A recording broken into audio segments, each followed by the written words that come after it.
En cette fin d'année 2023, l'heure est au bilan pour l'hôtellerie de plein air en Vendée. Et cette saison 2023, elle a été globalement bonne malgré quelques difficultés, c'est ça? Alors c'est sûr qu'on peut dire qu'on a vécu dans un ascenseur émotionnel cet été, mais c'est vrai que le bilan nous ressort une saison plutôt satisfaisante avec un bon retour de 85% des professionnels. Donc on est plutôt satisfait. On est parti avec un début de saison très fort.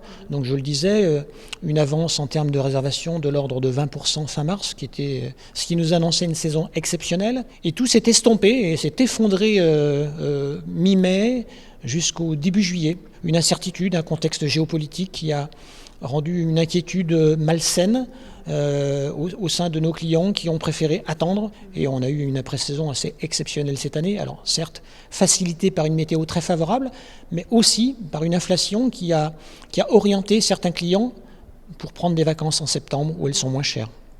Et alors pour 2024 qui arrive également, est-ce qu'on part sur une belle saison avec notamment le Vendée Globe qui arrive? J'allais le dire, historiquement on sait que les années de Vendée Globe sont toujours une bonne saison, donc il n'y a pas de raison de ne pas y croire encore. Et en plus cette année, une année d'Euro de football, de Jeux Olympiques, qui va se terminer par un Vendée Globe en Vendée. On s'attend à une saison 2024 au moins à la hauteur de celle passée. Alors puisqu'on parle de perspective, il y a les chiffres, bien entendu, c'est important. Il y a aussi tous les enjeux autour du développement durable et notamment un point fort autour de l'eau. Est-ce que vous pouvez nous expliquer un peu ce qui est mis en place? Alors nous, on est naturellement dans un environnement naturel, hein, le camping. Les clients viennent chez nous pour se mettre au vert, les pieds dans l'herbe dans un espace de verdure. Donc c'est notre cœur de métier, on y fait attention, mais on travaille depuis quelques années à limiter notre impact sur l'environnement, notamment en termes de consommation d'eau. On travaille beaucoup sur ce sujet-là avec des études qui ont été menées cet été. Et à terme, on arrivera à s'engager pour consommer moins, en tous les cas dans les années qui viennent.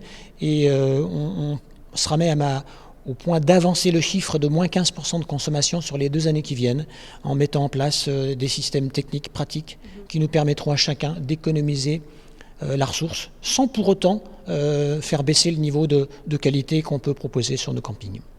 Et si tout le monde s'y met, l'enjeu est de taille puisque la fédération représente 270 établissements en Vendée.